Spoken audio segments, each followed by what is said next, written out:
Addressing the National Council of Fulani Chiefs at the Council's first ever national conference held in Kintampo in the Bono East region, Vice President Dr. Bawumia charged the Fulani community to focus on educating their wards by subscribing to government's free senior high school policy. So many of our children have the brains. And Nana Akufo-Addo said, if by the grace of God he becomes president, he wants us to make education free for all Ghanaians. So today, if you are in the Zongo, if you are a Fulani family or a Wangara family, please, you have no excuse now for your children not going to school. No excuse.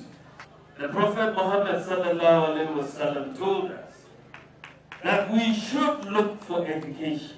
That even if we have to go to China, but now you don't have to go to China. Nana Akufo-Addo has brought you the education for free in Ghana.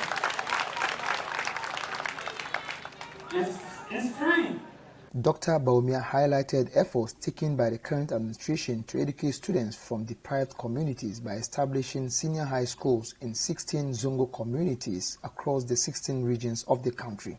One of the things that we also want to do, inshallah, in the area of education, we are going to start something new next year.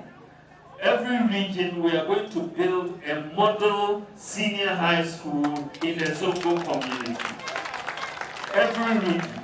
So we will start with 16 model senior high schools in Zongo communities in every region so that our children can have an opportunity to attend those schools.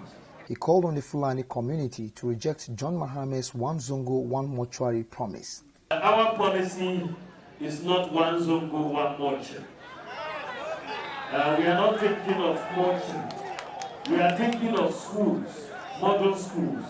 This year we sent 40 students from Zongo communities to Cuba to study medicine. 40 students selected from around the country to Cuba to study medicine. Because we need more doctors, we need more pathologists, and all of that, and not more children. On his part, National President of the Council of Fulani Chiefs, Alhaji Idris Mohammed Bengal, called on the Fulani community to educate their wards as well as adopt other artisanal skills as a means of ending the farmer-herdsman conflict. Time has changed. Urbanization, industrialization, and things like that. You name it. So we have to change, the system, because there's a popular saying that when the music changes, the dancing also must change. We have to go to find education, find, artisans' skills, so that if there is no grass now, then we can do some other jobs to earn a living, and then end these conflicts all the time with our friends who are the crop farmers. He, however, expressed disappointment at the way crimes committed by members of the Fulani community are being generalized. Crime is a crime. In Ghana here, there are also other criminals who are not Fulanis. But you see, when they commit their crime, you reporters, I don't know if I should blame you or I should blame the police. You come out, try to identify their tribe, which to me is not the best.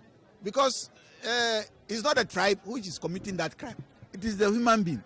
So why don't you just use his name and leave him? Because I don't think anybody has ever mentioned the tribe of Atai as a gun armed robber or some, they say, Ashanti armed robber or Aigbe armed robber. No. But when it comes to Fulani, they are rather interested in just mentioning the name Fulani. And that is what we have a problem. So we are pleading. I'm taking this opportunity to plead to the authorities, to the media, that I don't think that is fair. You see, because crime is a crime. So if Kwame commits crime, it's Kwame. If Isa commits crime, it's Isa. You understand? So that is where we have a problem. Reporting for Joy News, Anas Sabit, Kintampo.